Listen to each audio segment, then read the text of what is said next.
We are live, right? So I want to, Rory. First of all, I want to thank you for taking the time to sit down with me on here and chat about bikes. I mean, obviously, I discovered your work through the boys off Lane Splitters on YouTube, and as soon as I saw it, I thought I got to reach out to this dude, and I was so lucky that you replied and wanted to sit down and chat about bikes with me. Also, because I'm intrigued as somebody that's living in a different country with such a powerful culture, and the way they live their life. And so, first of all, before we go into like where you are now, if we take it back and like, where did the bike scene start for you? Well, first of all, thank you for having me, and glad to be here. And yeah, the bike scene. When did it start for me? Well, it started, as a kid, I would say. Yeah, started as a kid with dirt bikes. Awesome. Yeah, so my first dirt bike was like a Yamaha GT80, and I'll tell you a funny story about that if you want to hear it. Yeah, mate, definitely. Let's hear it, man. Awesome. When I had two brothers, and when we were kids, we just wanted dirt bikes. And, my mother was like, "You're not getting a dirt bike, you're not having one and we would say, Mom, why not? Why not? Let us get a dirt bike. And my mother would say, "You're not getting a dirt bike because when I was in high school, my boyfriend had a motorcycle and he drove it up a tree and he put the kickstand through his foot." And we Oh, would just like, even as kids, we were like, what? Like, how does that even happen? Like, what is that, So all growing up, we'd be like, "Mom, please let us get a dirt bike." And she'd say, "No, my boyfriend had a dirt bike and he drove it up a tree and put the kickstand through his foot." And that was the story. That was the story. And she stuck to it. So one day I just couldn't resist. I had an opportunity to buy this, like, I think I traded a skateboard for it. I was maybe like 12 or 13 or something, and I traded the skateboard for this bike, and me and my friend, we rode it around we're riding it on the streets. This is in New York State, and we're riding it all over the place all day long. And the end of the day, she somehow she found out, it's like one of those things. And so she ended up selling it to my neighbor for like $5 or something, just to get rid of it, just to get Yeah. it away from you. And Wow. he was like just one of those dudes that was just like in your face ball buster, and every day he'd be ripping up and down the street and he'd be giving me the finger and he'd be like, "Ha ha, your mom sold me this for $5, Fuck. So that was my first bike. Oh, And that's awesome. that's how it started.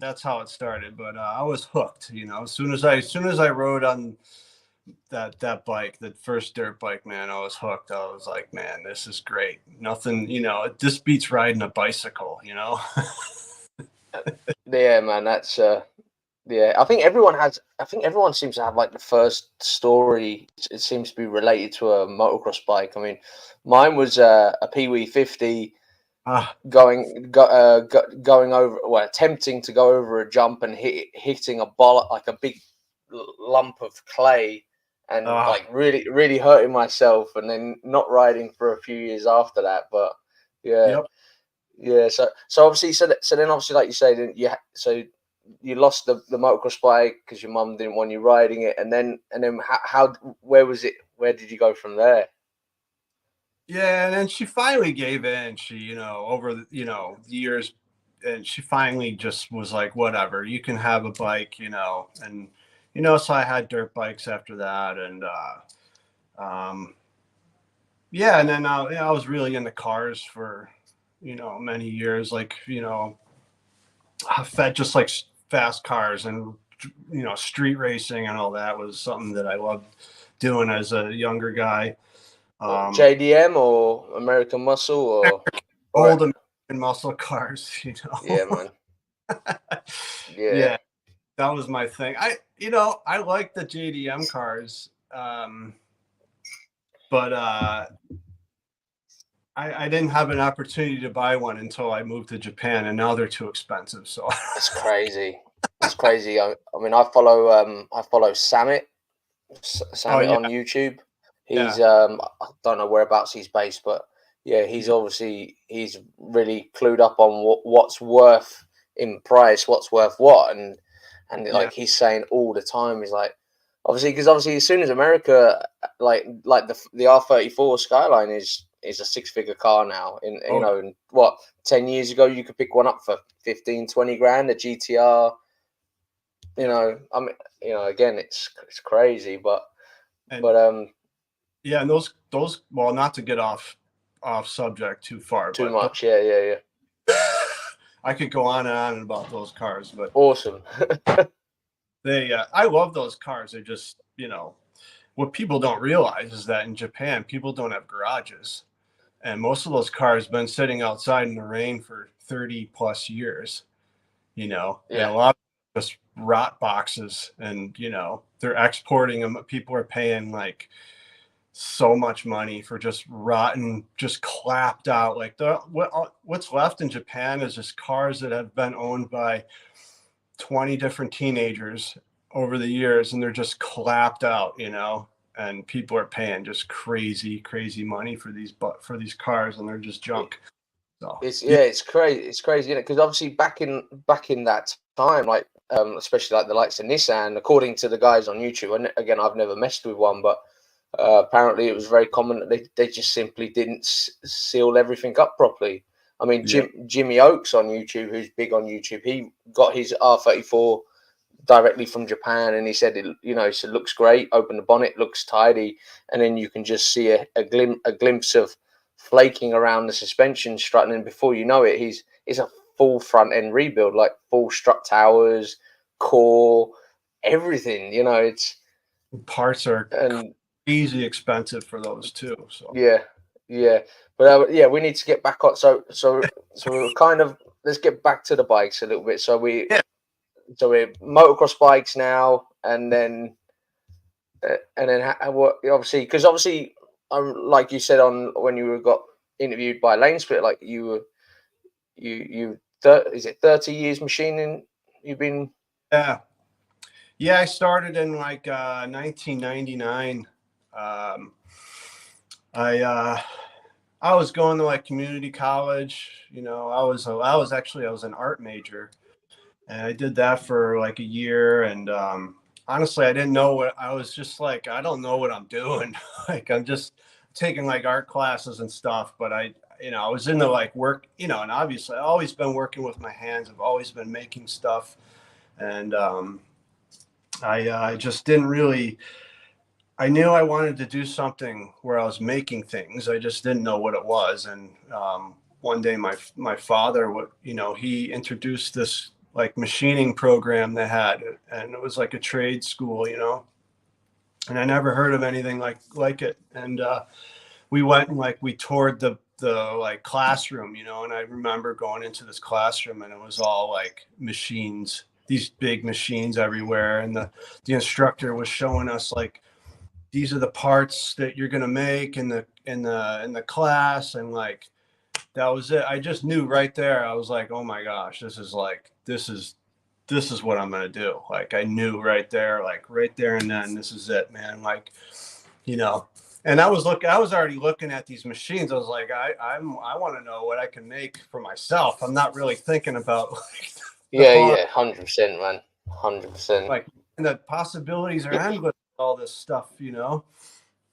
So I was immediately just addicted to it. I loved, and I loved learning it. And, I finally found like, what I was going to do. Yeah, So because I mean, machining's an art form in itself, isn't it? It's yeah, it's something I admire. I have no idea where I would start with it, but it's definitely you guys make it look easy. That's for sure.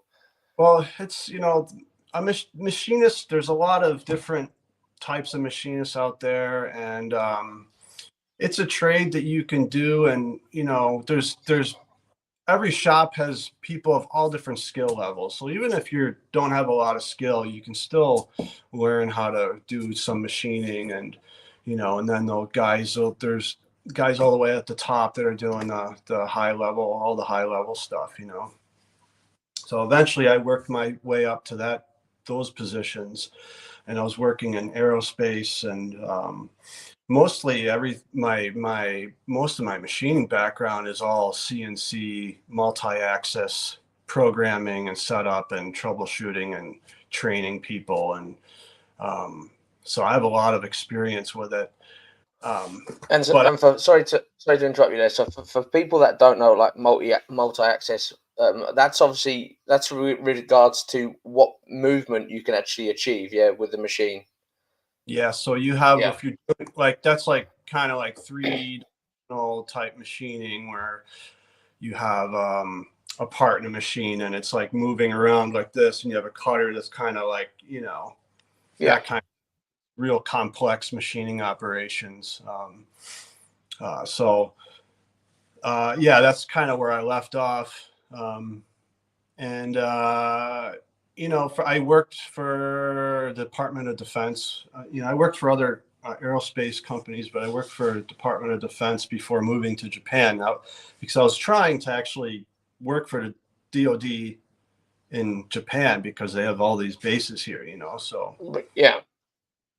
that was really what my main focus was. But after moving here, I had to, I had other options, but COVID hit as soon as we moved here. 6 months later, COVID hit, and the country was in like full lockdown, and like I was like going nuts. I'm like, man, Yeah. I gotta do something. And the U.S. had a hiring freeze, so they weren't hiring on any of the bases here, and I had to do something out because I was just going nuts. It was just like, Oh, I can imagine. I can imagine. yeah, I went from working like 60 plus hours a week, or 50 to 60 hours a week, to like zero, and it was a nice little break, but I needed to get back to work. Yeah. So, so I was able to open the shop, and that's kind of how I got started. And at first I was just kind of making parts, and I was importing some bikes and kind of doing a light custom work on them, selling them, and doing custom work on various like custom or customer bikes.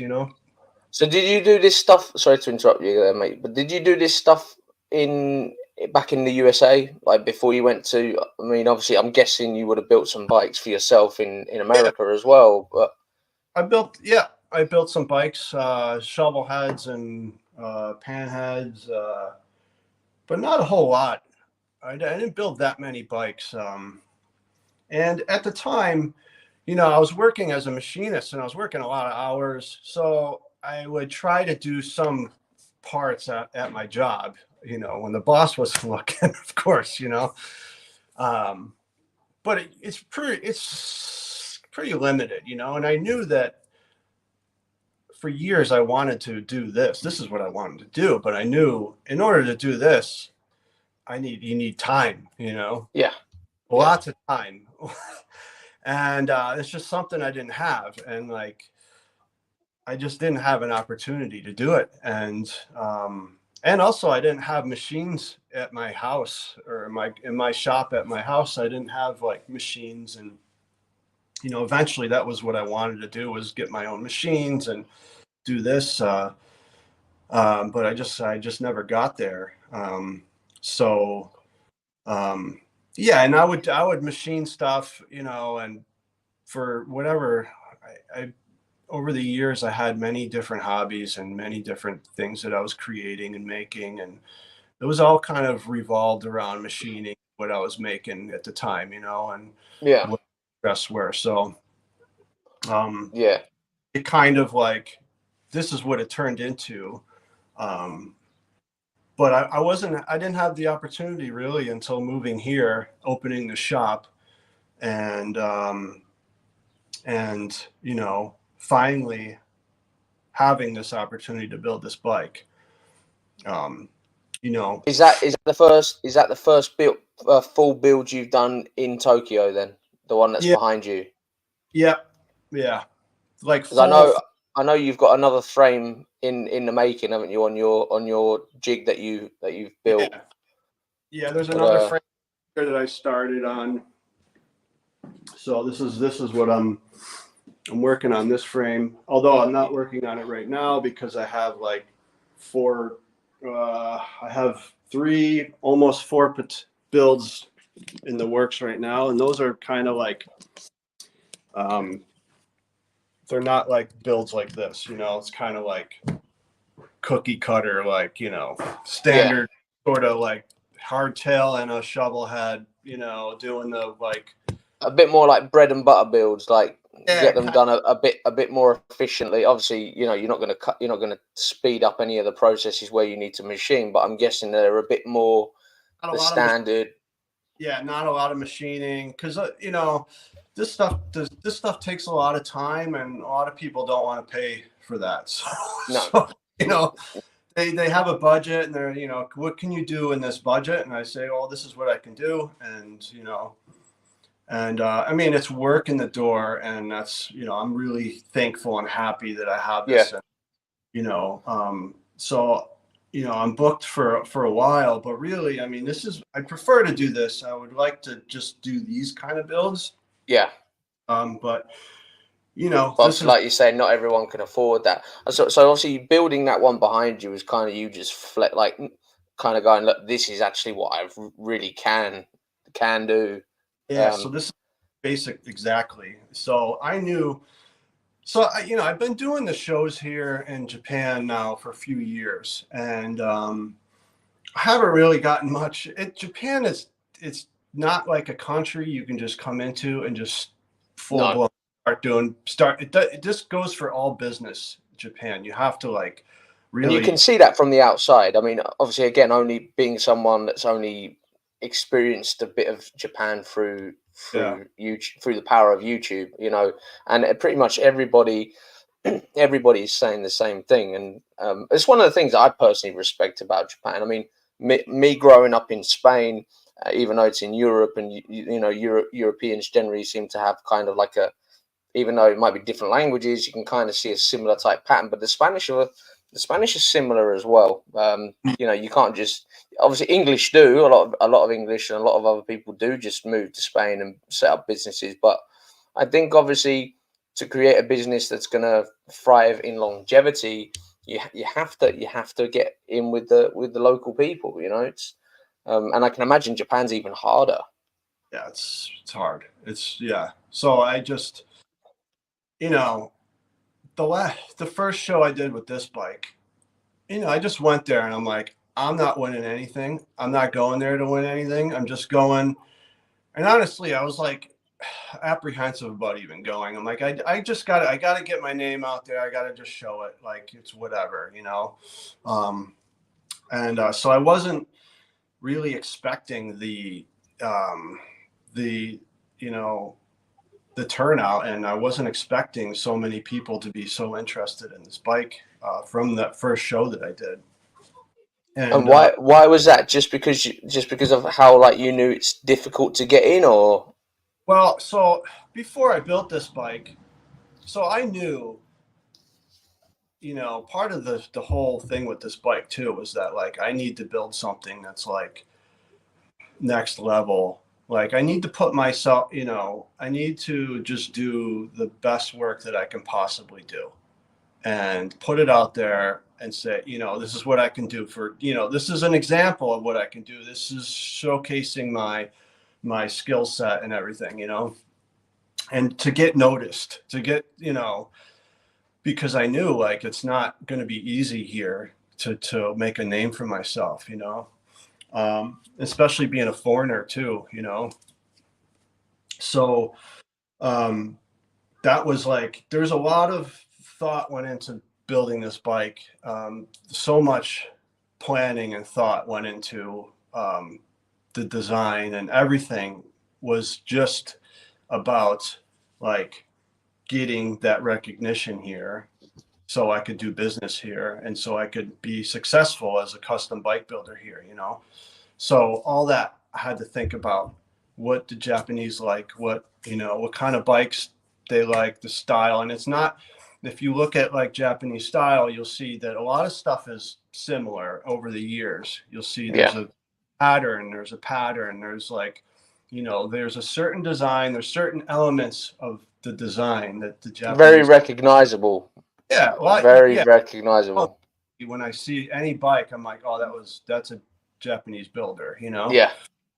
But on the, so there's that, and there's me having to not make something like that too. To fall into that, you've got an opportunity to kind of stamp a new style without upsetting the traditional ways, I'm guessing. You know, incredible. But I have to stay within a parameter where they're going to look at it and be, and maybe at first you might be like, oh, I don't know. And and I have gotten that feedback actually from other builders too. Like they would tell me like, I didn't know what to think at first, but and then they would come back and like, I really like it. So, but it was like, I need to build something that like, they're going to like here, my market is here, but also, so I had a lot of ideas for other designs, but they were too like sort of like going out of the box. So I have this thing going out of the box, and a lot of it's like thinking out of the box, but not going too far out of the box, like kind of like dancing around the top of the box, going outside of it a bit. But you need to still be able to look in the box and say like, you know what I mean? It's a balance of like, 100%, mate, 100%. Too far out there where people are like, oh, yeah, it's cool, but I don't know, like, you know what I mean? So, yeah. Oh, definitely. People might think that anyway, but for me, but some of the other designs I was thinking of were kind of like, and another thing was like, I knew it was going to be a year of making a bike. So it was a gamble. Like I can't risk something that's too like, I'm uncertain about if people are going to take and like, so I have to be conscious of this. I have to think about, making a crowd pleaser, not so much like something that I want to make, you know what I mean? It's not really about, it is about what I want to make, but there's a lot of things you got to take into consideration, Yeah. I mean, I think like looking at the build, it's like, especially when anyone that kind of anyone that spent a bit of time watching, kind of educating themselves, if you've never been to Japan, is you can really see that like you can't go over there with a disrespectful attitude, and the bike kind of shows that, in the respect that you can see the characteristics of a Japanese build. Yeah. So that is like, to me, that's like the nod to the respect. Like, I'm not here to disrespect, but I'm here to put my twist. And you can kind of see that, because obviously, like, typically the Japanese like to build narrow, low. You know what I mean? And I mean, I don't think anyone else can pull off a successful, I don't know what the proper name for the mud gut with the flick. I personally, they're taking, obviously by the looks of it, they're taking like a standard Harley Softail style mudguard and bringing it right in and flicking it. I mean, no one else can pull it. You know what I mean? No one else can pull it off. That's classic Japanese. Yeah, exactly. And it's And the time I saw that kind of style, I was like, man, that's so cool. And I just really admired the like creativity that these guys would, they a lot of times they're just cutting up parts that they're just pulled off, and they're just cutting them up and grinding and welding them, and but putting a lot of sort of creative detail into it, and really putting a lot of thought into the overall look and the balance, and it's like, they could make something just real dirty looking, but like real, just, you know, that style too, you know, that Yeah, real yeah, dirty looking, dirty bikes, you know, I love those. yeah, exactly. And it's kind of like, I think anything with art, like obviously I come from, I used to tattoo quite a bit before, as obviously I've dived quite not massively into, I'm not like a seasoned pro tattooist, but I think when you dance around and play around the art culture, whether it be bike building, tattoos, engraving, anything like that, and you kind of see that, like, the guys that have really killed it, and you hear about their backstory, you generally find that no one ever really comes from a silver spoon lifestyle, like the whole, they come from, they've experienced something, like hardship of some sort, or they've overcome addiction, or and Yeah. it seems to be that. Do you know what I mean? And obviously, like Japan, fundamentally, obviously, again, I'm not educated massively on history, but you know, Japan had a hard time. So, like, Yeah. the guys wanted to express themselves through machinery, and you can kind of see that. It's, I don't know. I think there's, and I say it a lot in my podcast, like, it's shit you can't fake. You can't fake this shit.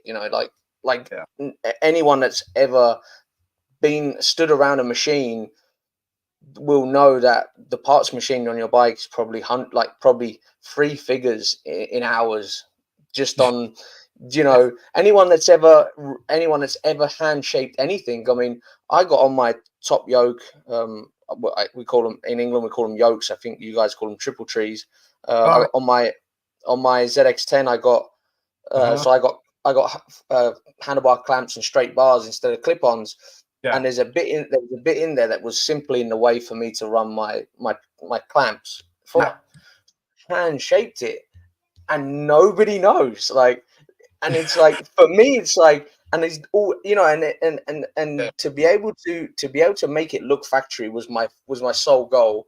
Taking Yeah. out something like 30 mil in diameter of maybe 2 mil worth of material without digging a hole in it in aluminium by hand, as Yeah. someone that's no experience, is no easy feat. But you felt good about it, right? Loved it, mate. Loved it. It's no, but that's it. And it's like I was saying off air, like the first thing when I saw your bike on Lane Splitter YouTube, I mean, I thought, fucking hell, that thing looks it. It had a, and I don't, like, I think I said it off air, and I don't mean for it to sound disrespectful if it does, but it really gave me like the feel of a BMX vibe. Like, Maybe the handlebars, you know, kind of I think like, yeah, no, obviously, of course, it's not a BMX, but and there's no BMX parts on it, but it's the from the tank forward, it's the narrowness and the simplicity of the cleanness. Like, it's so clean, everything's so. Do you know yeah, what I mean? But I, I just, that was, you know, I had I just wanted it to be, you know, I say like busy, not busy, but arguably some people could say it's busy, but there's not stuff all over, you know. And I wanted to just make it as minimal as possible, you know, and yeah, really have space so you could see through areas, you know what I mean? yeah, To give it an air, it's like airy look, so it's not so it doesn't look bulky, you yeah. know. And I also used this is like 25 millimeter tubing, you know, so it's Is pretty it like, stainless? Is it stainless tubing? yes. Yeah, I So thought it was. Yeah, yeah, it's also which is not easy to work with, is it? I mean, I've never worked with stainless. It's so not. worked with it for like 25 years almost, you know, Yeah, so there's just a lot of technique, and it's not like an impossible material to work with, but if you've never worked with it before, you'll find that you can't work with it the same way that you would work with normal steel, and you find out real quick it just ruins all your tools, and like it you know, it work hardens when you're machining it and tapping it, and like just everything. It can just bending the material and welding on it. When you put heat into it, it warps all over the place. There's a lot of, it takes a lot of sort of knowledge of how to work with it, So we've obviously we doing machining for like 30 plus years. Like, when did you start learning to weld? Because I'm not gonna assume that you learned how to weld straight away. You know, I mean, Yeah, you don't learn. did you? You know, I was a machinist, and like there's no welding in that, and yeah, yeah, working up, there's a weld shop, and the welders do that work. There's a sheet metal shop, they do their, like you don't kind of all. It's not like a jack of all trades type thing, yeah. I was a machinist, and that's all I did, So the welding, I used to make bicycle frames too. I started doing that like about I don't even know now, like 15 years ago or so. I was making bicycle frames, and I was really into that for a while. Maybe that's where sorry to interrupt you there, but maybe that's where I can see that. See, do you know what I mean? When I say about the front end of your, it's Yep. so. I mean, Yeah. a complete hat off to you, because it's not the same as everybody else. I'm not saying that no one else has built something similar, but like Yeah. that to me, and like I said off air, like in today's society, to be able to build a bike that people are going to go, that's Rory's build. In today's Oh, society, with it's harder than ever, I think. yeah. It is. I mean, what hasn't been done? I mean, the thing is this bike's been done a million times. Like looking at, when I said earlier about the design of it, this is very much like a basically cookie cutter template of like, the oil tank, the oil tanks here, like basically like standard, like everything is where it normally would be on like a chopper, So I didn't try to like do things that were super different on it, It was more or less about how can I make a kicker arm be different? How can I? It's just basically with each component of the build, it was like, well, what can I do here? Mm. So, you No, know, it's incredible. Do you also make your own front end as well? yeah, yeah, Wow, yeah, yeah. that's So yeah, basically, it's easier for me to tell you what I didn't make on the bike.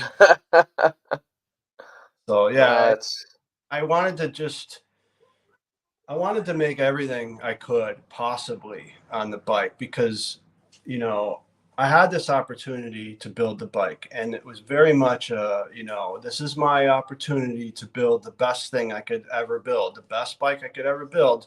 I'm given the opportunity right now. So I need to make it count, and because there was a lot riding on this. Like this whole thing was really difficult. Last year was really building this bike was difficult because I put so much time and hours into it, and the cost of building it was really high. So trying to do that and then keep my business, going at the same time was really difficult, but I knew, I had to do it. So, people ask like, what's the hardest part about making this bike was not getting paid to make it. wow. Because Yeah, the thing is that, if you think about it, if, you get excited about something new, like, oh, I'm going to build something, whatever it might be, you get this excitement about it and you start building it. And you're inspired, you're super inspired, and you're working on it and you're building it, and you're like, oh, this feels great, But a couple months later, you're still working on it. And it's like, well, now you're not feeling so inspired. And now it's turning into a job. And now it's like work, and that's basically what it turned out with this. And I'm just every day, and I'm like, just busting my ass every day. And it was just work. And I'm just thinking to myself, I'm not getting paid for this right now, and I'm just yeah, working. That was the hardest part, was just, yeah. Because and you touched on that when when you got interviewed when you were doing the YouTube with Lane Splitter. Like you broke things down into manageable sections. You pre-planned the things you were going to do the day before. Write a list, and And obviously, and you said like breaking it down was kind of what made it more realistically achievable for you, you know? Yeah. Yeah, because and that, and touching on that, like when you think about it in the grand scheme, if you're building something and like let's say you buy a bike and you're going to do a whole build and you bring it home and you rip it all to pieces and you pull the engine all apart and everything's just sitting on your bench or you're all over your shop and there's just parts everywhere. And a few days go by and now you're just feeling overwhelmed because there's so many things you got to do. And it's like, I don't even know where to start with this. This is just a mess now.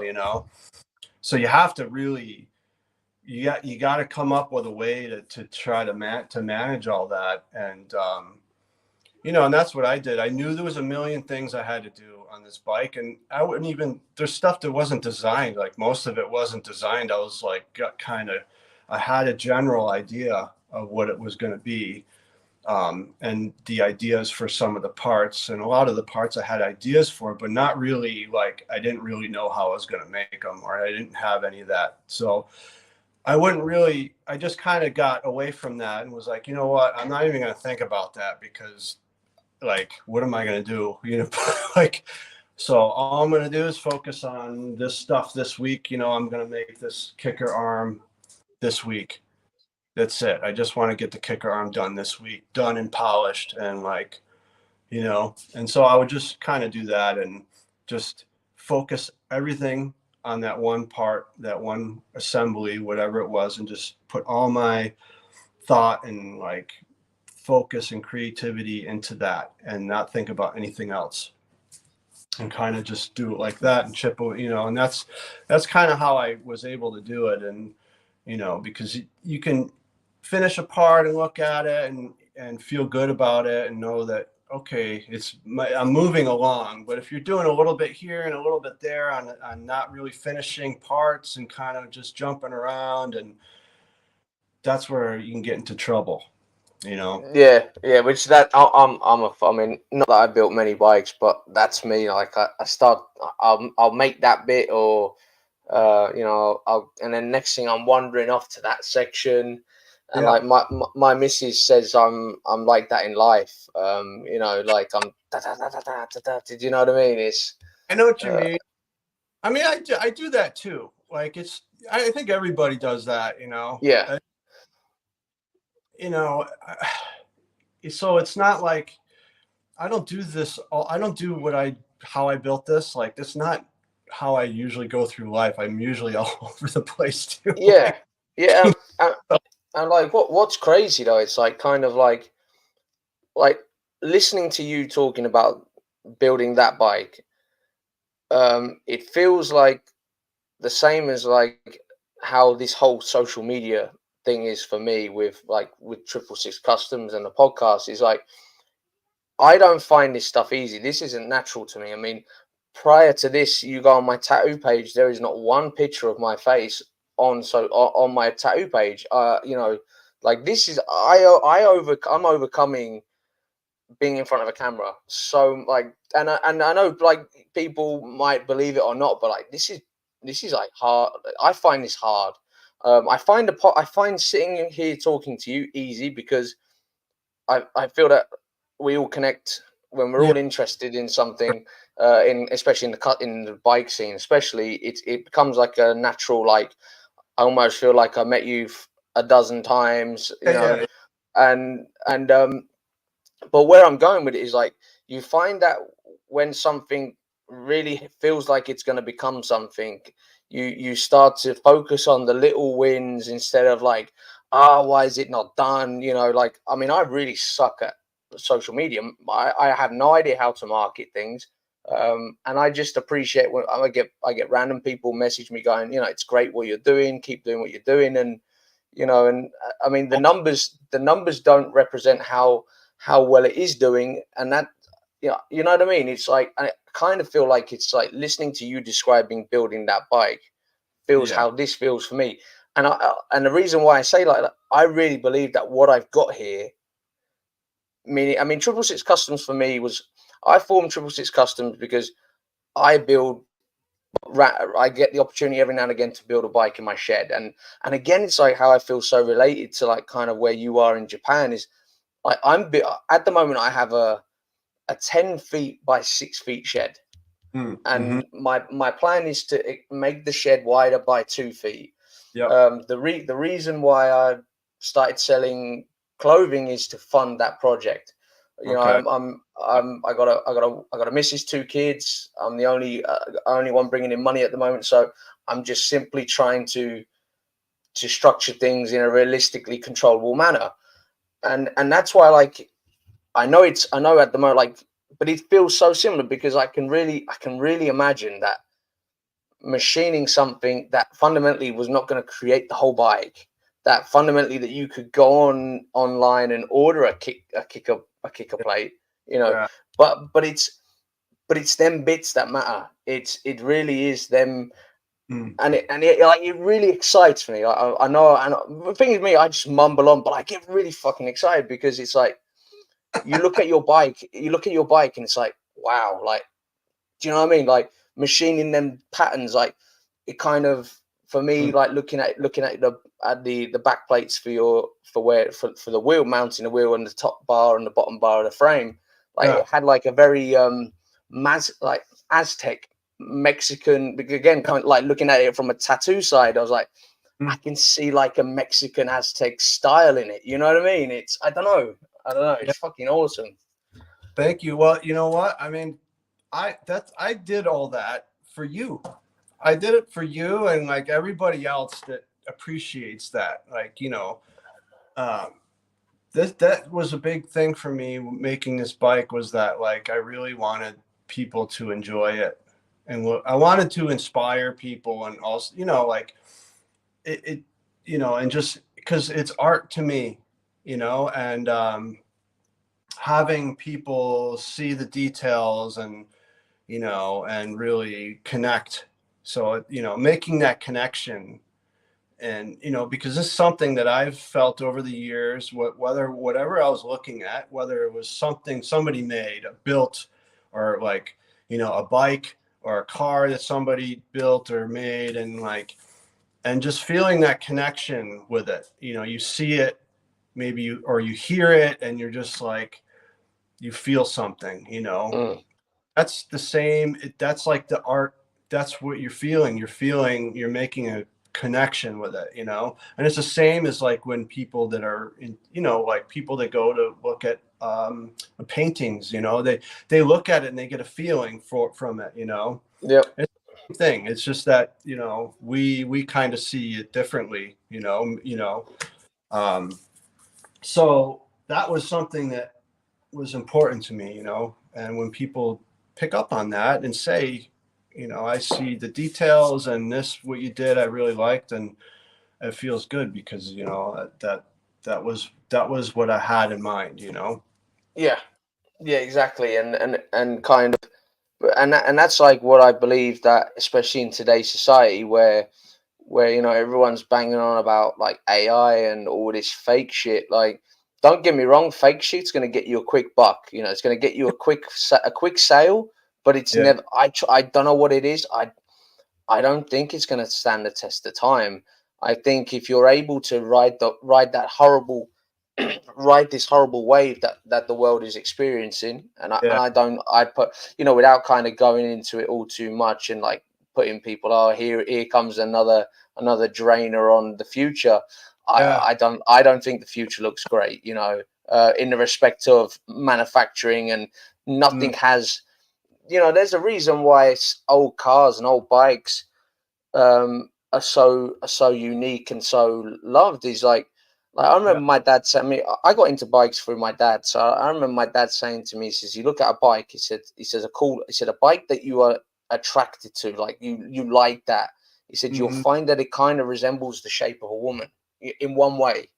You know what Mm. I mean? It has a Right. curve. It's like Yeah. the tank comes in Yeah. into the seat and then back out. He said there's that organicness.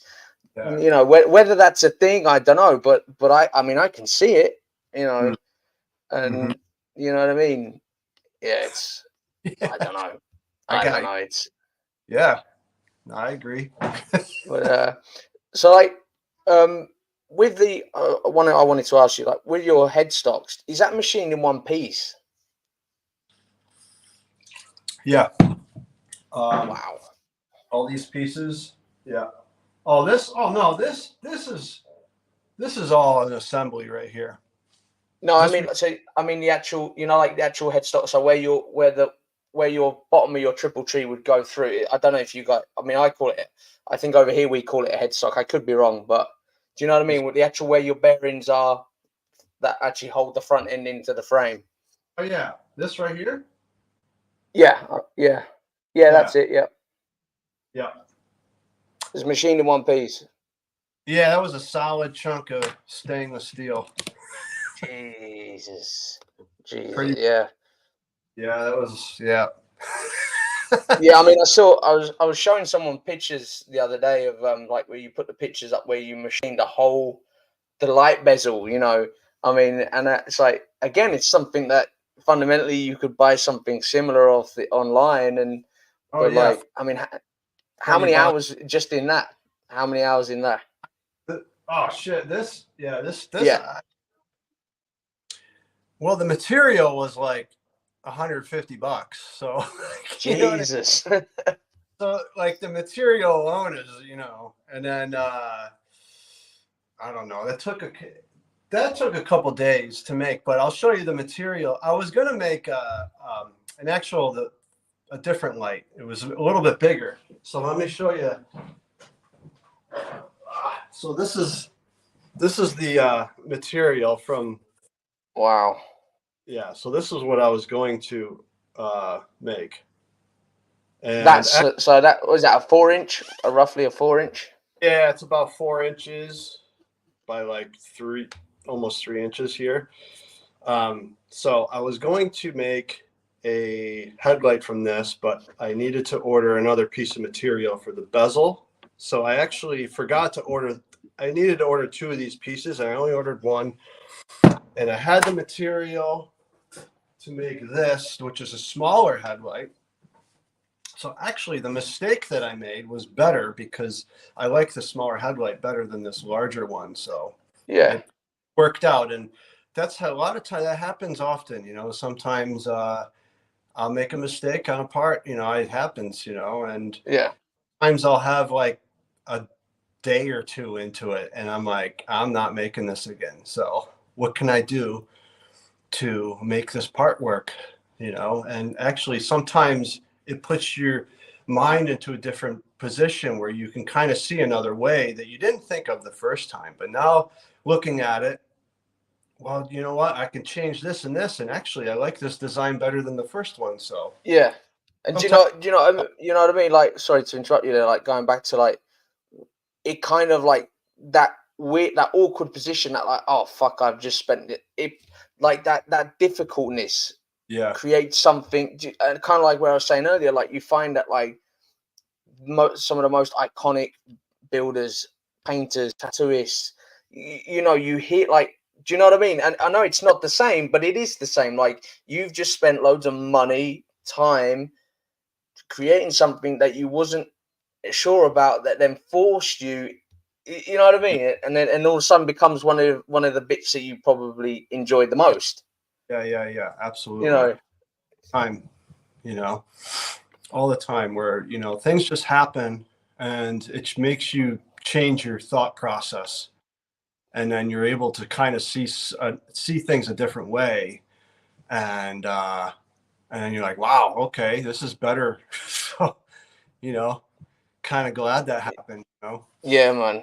Yeah, it's so I know we kind of went off when you took that to the first show, and obviously anyone that's been on your Instagram will see the pictures where you've got all the trophies stacked in Yeah, front of it.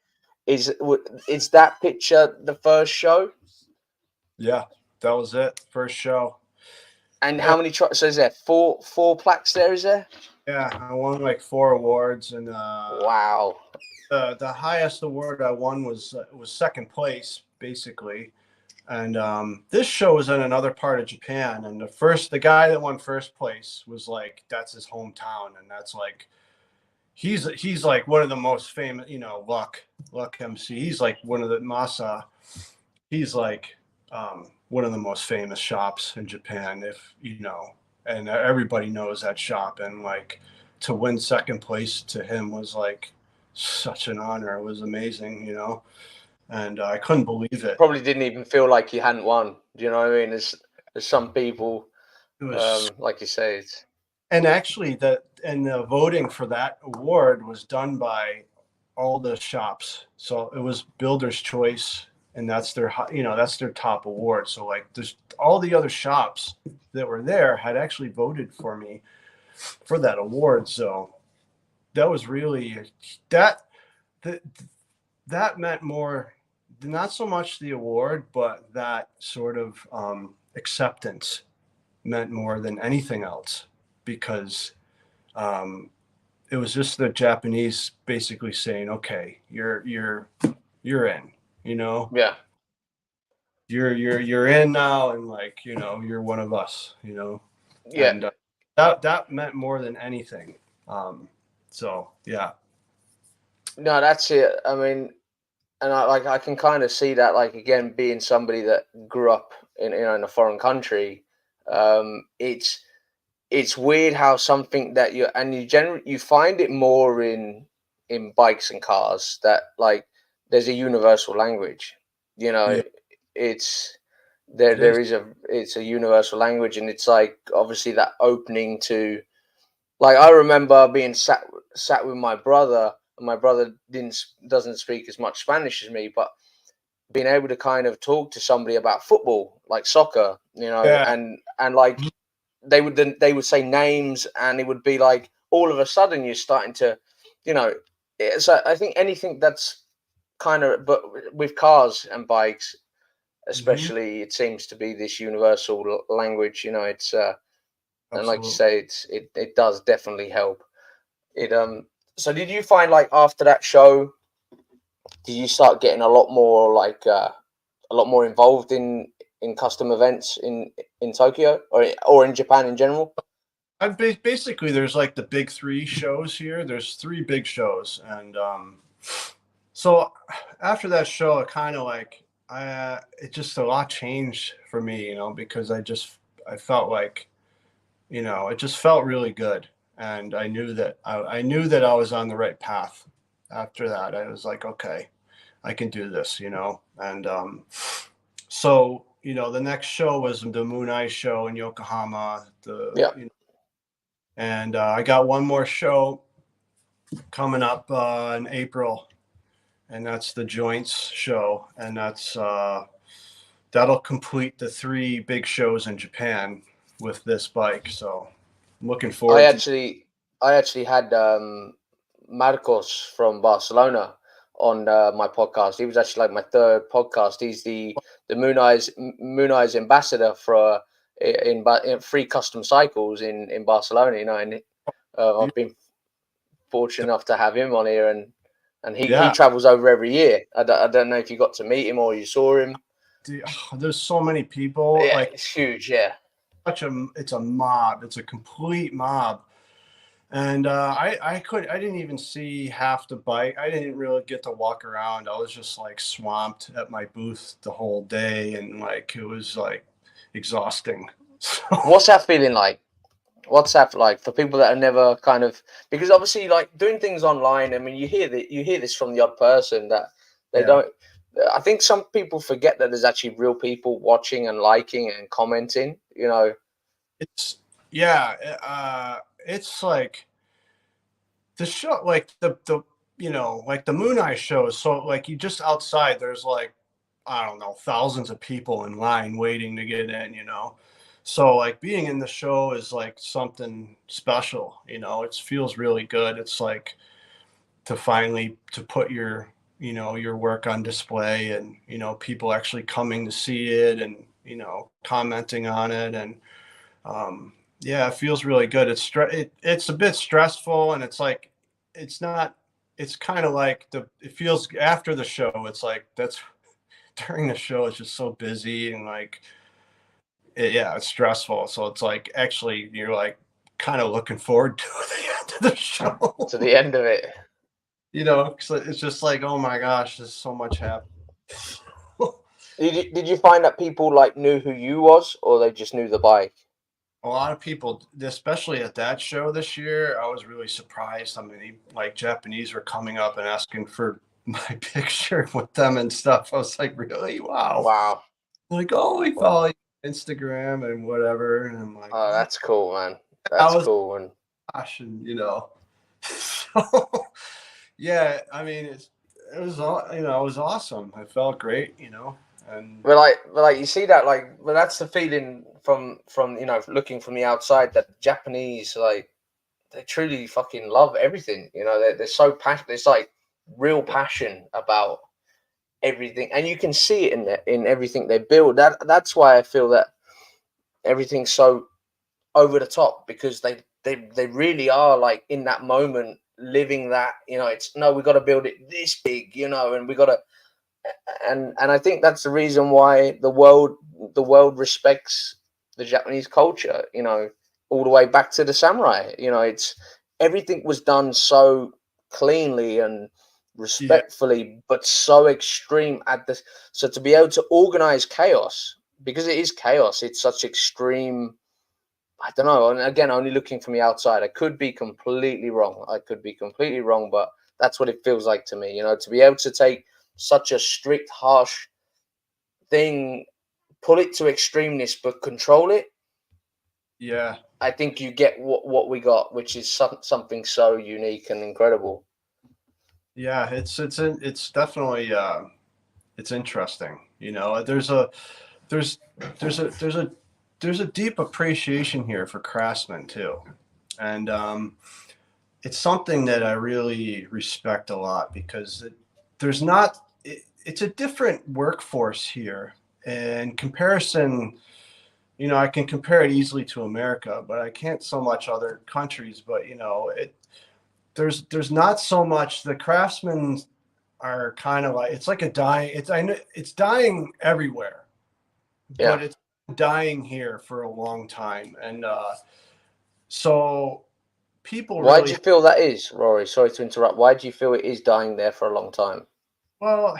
There's just manufacturing isn't big here, and manufacturing's moved on, and it's just like the culture's changed, I think, a bit, as far as like the kids are just not interested in that kind of work. And I'm not sure exactly how it got to this point, but there's just not a lot of, and you see it a lot now. Well, one of the problems is the population here is aging. So a lot of these craftsmen you'll see are like older guys still, and a lot of the guys they should have retired, but they're like, oh, he's the only guy who does this one thing, and like, and so there's a lot of that, and it's just, yeah, it's different. There's a lot of kids want to do this, but they don't know how to get started in it, and it's just Okay. the way that things are taught here differently too. So it's just more difficult for somebody to get into this kind of trade if they want to, or if they want to get into like building motorcycles. It's not something they can easily have access to. Right.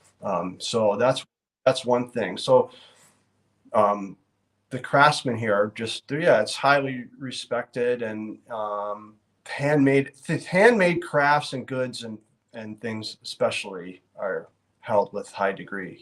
So Mm. people really will pay and appreciate certain things that are made by people that are, especially if you've got a following, or if you're famous or whatever, then you're good. Yeah.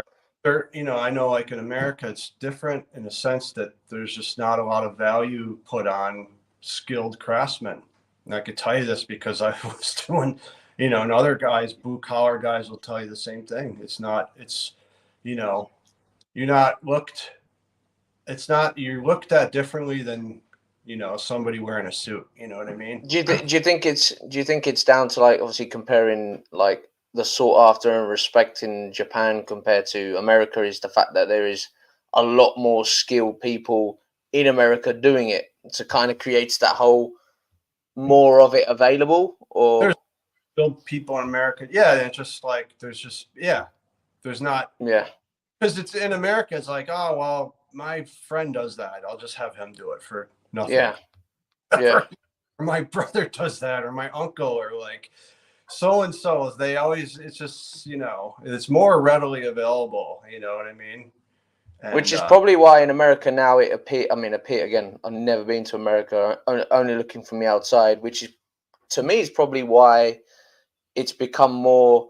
I have to now have genuine numbers, because that's the sought after bit. Like how, do you know what I mean? To be able to be the guy that has the original knucklehead frame, or the do you know what I mean? That seems to now be like, whereas obviously now you're starting to hear a lot more people are spending a lot more money having um having cast parts instead of machine parts.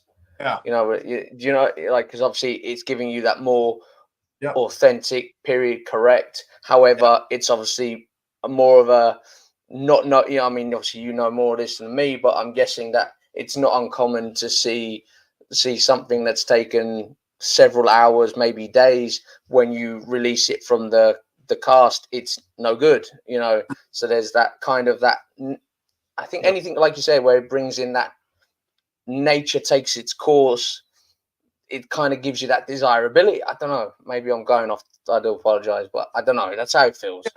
Yeah, it's, I don't know. It's just there. I know that I couldn't do this in America. I wouldn't be able to.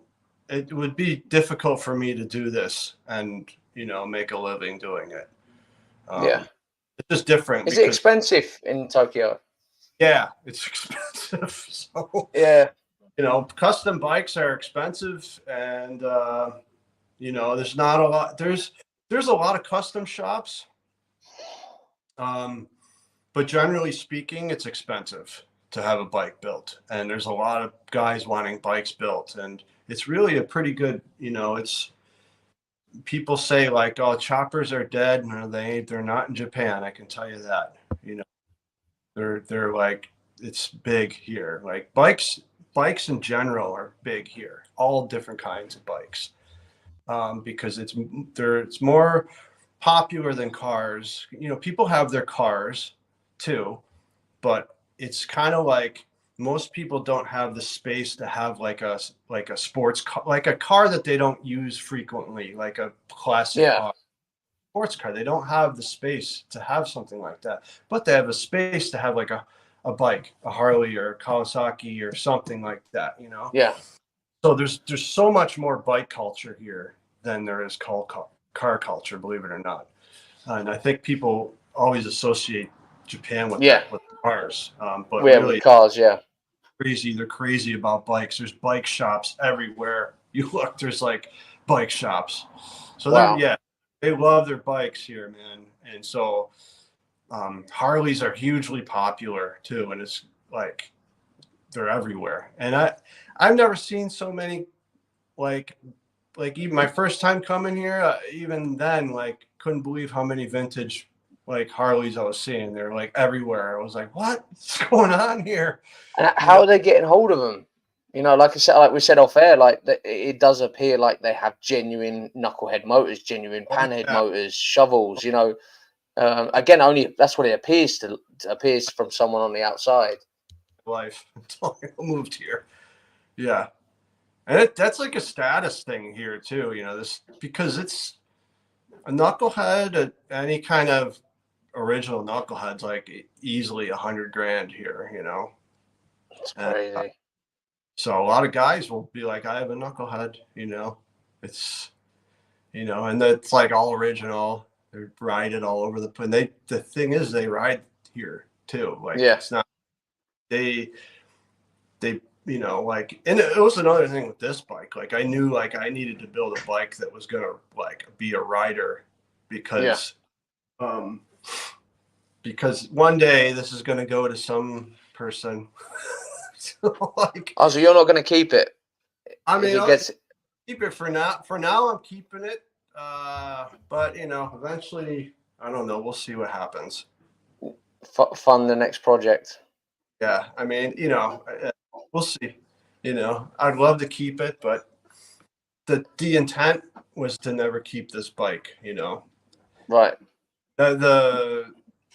I knew, there's no way I could spend that much time making something for myself. It just doesn't work that way. So no, that's it. The reality sets in, and yeah, things have to progress. And what? consider it mine. It's not. I don't consider it mine. It's like it's not mine. It's not mine to own. Do you ride it much? I do. I do ride. About once a week, I'll take it out Oh and wow.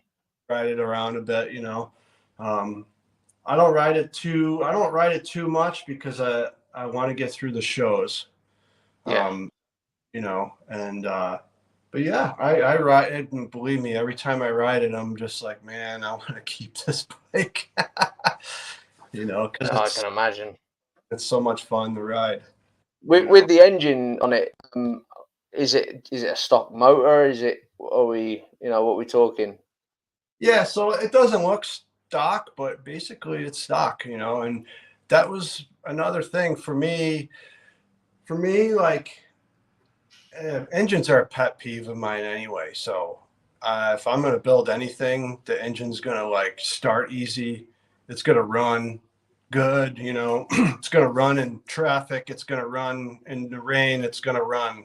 It has to run. Like I don't need.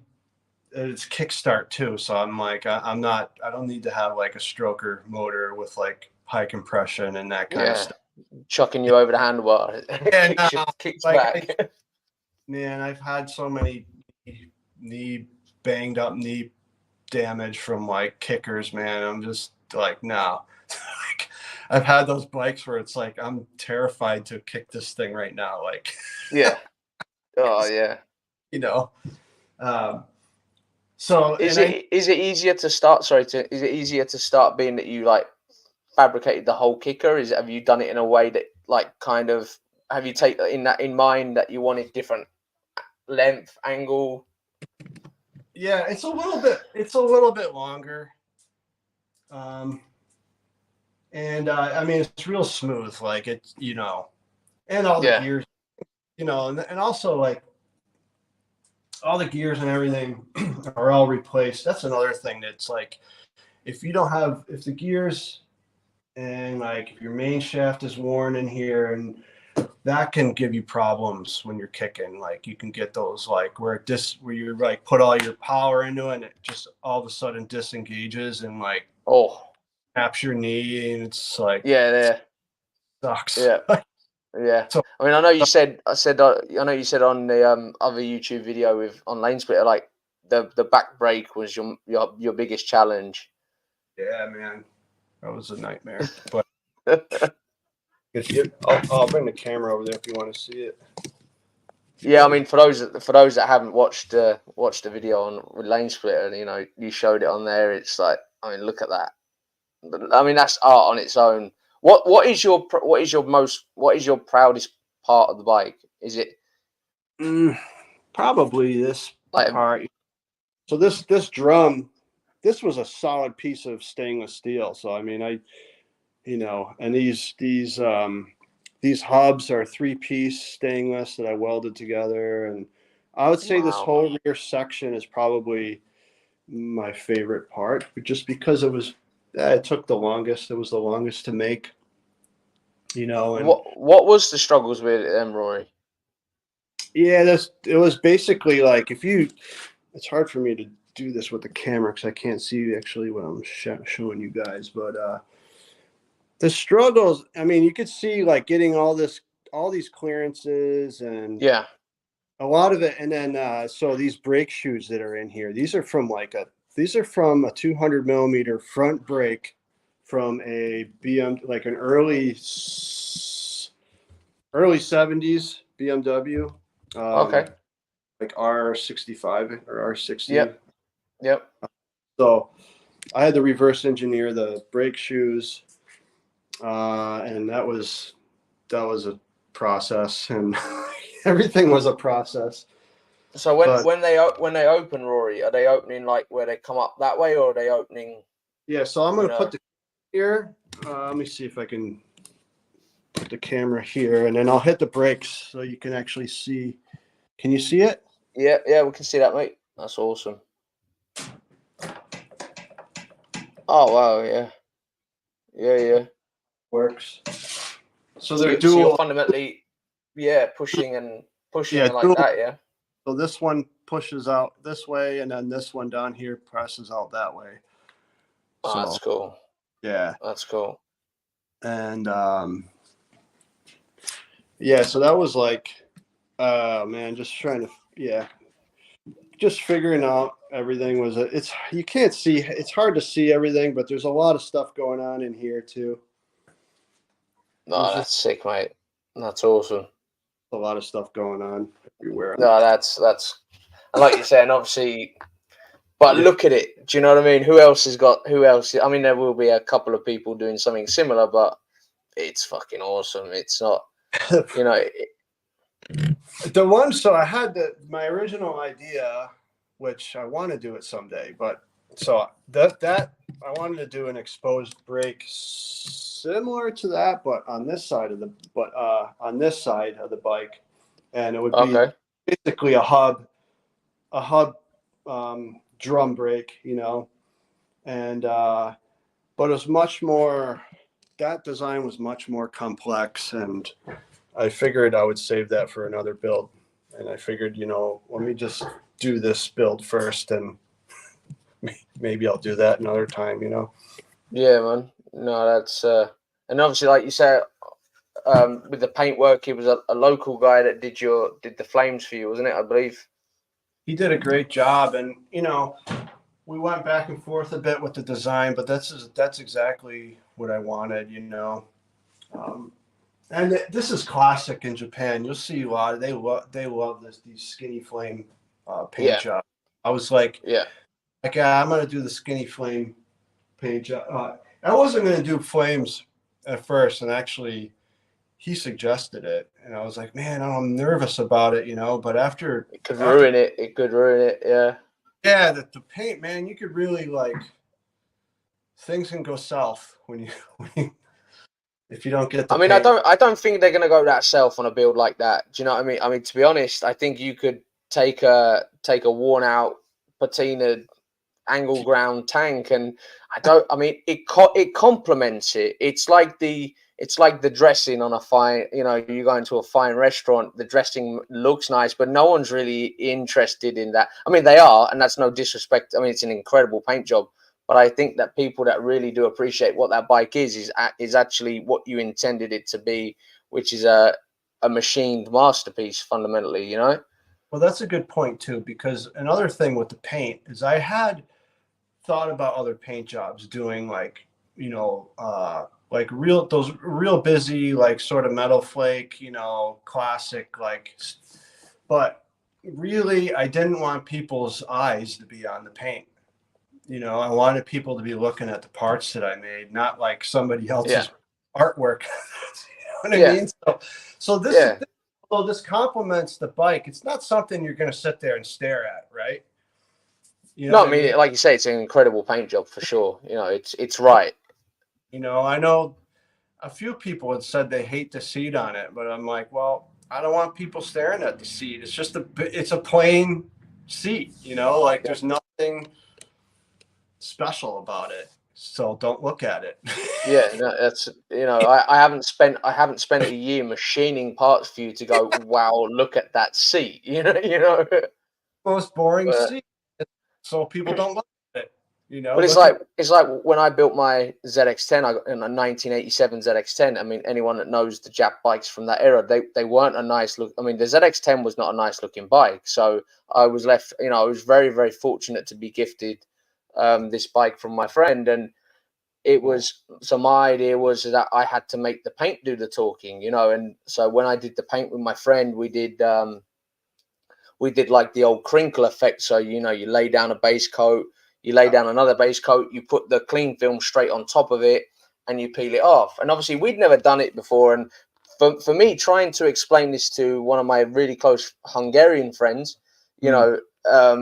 and he'd never really seen this method. And I'm like, look, my dad said this is what they used to do in the 70s, man. We need to do this shit. And he's like going, Josh, I don't know what the fuck you're on about. And I'm like, look, this is what we got to do. Yeah. And then we did that. And obviously, I mean, I got 40 coats of lacquer on my tank, right? 40 coats of lacquer, right? Now, I know people go, that's fucking crazy. Now, it is crazy, but it took 40 coats so you couldn't feel the texture. But the end result being is I've got a tank that literally the paint looks 3D. You know, I mean, and I say literally because it actually is. It's like if you run your hand over it before, it's like that. You know, and then we saw how other guys, I mean, obviously we finished it and then we saw that other guys were spraying onto the clean film and dabbing that down. And that's incredible. But however, it's and again, similar to like your build is you can clearly see there's a difference. Yes, okay, a CNC machine with a robot could do some of the patterns that you've achieved. Yeah. But would it do it the same? You know, there's that hand. Organic. I mean, because do you know what I mean? Because I am I right in thinking your machines are most of it are hand operated? Oh yeah, everything's hand operated in here. You know. Yeah. And that's with so I could tell you this because I was a CNC machinist, and you know I tried for there would be I would make parts on a computer, design something I wanted for a car or a bike or something, and I would make it on a CNC. And then once I'd get that part in my hand, I'd look at it and be like, I don't like it, you know. And and that's the thing. Like what I do here is different because when you're doing it in a CNC, you need to know what the end result is already. You already need to know that the whole entire design of that part. Where what I do is kind of like how you're carving. Like for instance, if you're carving, an artist is sculpting something, right? And you're not quite sure how it's going to turn out. You know what I mean? Because you're doing bits at a time and you're looking at your work and you're creating at the same time. You're working in the moment, you know. You can't do that with a CNC. You need to it has to be designed 100%. Yeah. So you get that organicness to it. You don't get that same feel, you know? Yeah. And then you know, and then the polishing I do too, it blends all this, like it blends all the machine marks and you know, although I like the rawness of the machined look, you know, I also like, but what I found is that when you really are, when you blend everything with with polishing, it kind of like it makes it complete at that point where, you know, it doesn't look like something that was made in a CNC, although sometimes a lot of people think it's made still think so, you know, but to me, you know. Yeah, but that's it. It's like, and like you say, obviously, and I was about to say that, like, to be able to do everything by hand and still give it that machine feel, you know, it's I mean, on one of my builds, I got a set of. I was really lucky to be around similar people that do what you do. So by trade, I work in injection molding. So, you know, we got in my old place, we had some tool, you know, some 30, 40-year experienced tool makers. I mean, you can imagine making an injection mold tool, 15 tons worth of material to make. We used to make parts for Range Rovers and Makita drills, and so anyway, so I was lucky that I had a couple of guys that were interested in bikes, and so I got a Chinese 125, and people will slate them, but I fucking love it. And this is actually going to be my first build on YouTube. Reincarnation version 3. But my kickstart is an original cast kickstart, but I wanted a knuckle duster on the end, you know. And I said to my colleague, the guy that I worked with, I was like, but the thing is, I want to be able to use it. And he goes, what do you mean? And I'm like, well, I think you know what I mean. Like, it's got to be fun. So how you've got a pedal, I had a knuckle duster, right? But he made it in a way that it literally had enough material on it and was solid enough that I could actually physically kick the bike. But if I ever needed to use it, it would just slide off. So he did it. He machined it. So fundamentally, it wasn't one that you could put there. you could kind of, it had so much material there, which was fundamentally the bit that I used to kick the bike, but it had enough meat that I could, do you know what I mean? But how he did it was he machined I don't know the technical name for them, but I had like these grub screws with ball bearings inside. Mm. And then he machined some ruts into the original kicker that allowed it to spin. Okay. You know, so whilst it was down in its kick position, it would kick, but then obviously if I pulled it off, it would come off. And I mean, but nobody knew it came off, which was obviously what I wanted, you know, because obviously riding around with a knuckle duster on your bike, that's not just a decrement, you know what I mean? And yeah, and like the handlebars I got was a normal conventional set of ape hangers, which on a 125 is everything's so much smaller. They look silly. He took a piece of solid 1-inch hexagon stainless steel bar, machined the insides out for me, brazed in the original what was left of my ape hangers, and like again, it's a piece that people go, oh, it's cool, but like I say to people, I'm like, do you understand like what that guy did to make them? You know, it's like there's two different types of material that are being brazed together, not welded, brazed. You know, it's like fucking hell. You know what I mean? Cool. But yeah, no, it's mate. So I think I've kept you on here for an hour and 20 minutes plus, man. I think I really, really appreciate you taking the time to sit down with me, and people need to see this bike. I mean, I can imagine this bike looks so much better in real life, man. I mean, it's cool to look at now on a camera and pictures, but I can just imagine that thing is fucking incredible. I'll give you a walk around before we cut out. But yeah, it is one of those, you can appreciate it more if you saw it in person for sure. But yeah, it's I mean, even the bars, man. It's like it's not too much like bunny ears. It's something, I don't know. It's right. Everything's just right on it. Does it handle well? yeah, it's great. Actually, the stainless steel is it absorbs a lot of vibration. I was going to So say I would have thought it would have been a lot more like stiff. Like it's interesting. It's really sort of it's got some flex to it. And wow, also this material is, I'm using like 25 millimeter, so it's really got a lot of vibration. It soaks up the vibration, but it's not like it's not harsh. The ride's not harsh at all. nice, man. Yeah, look at that.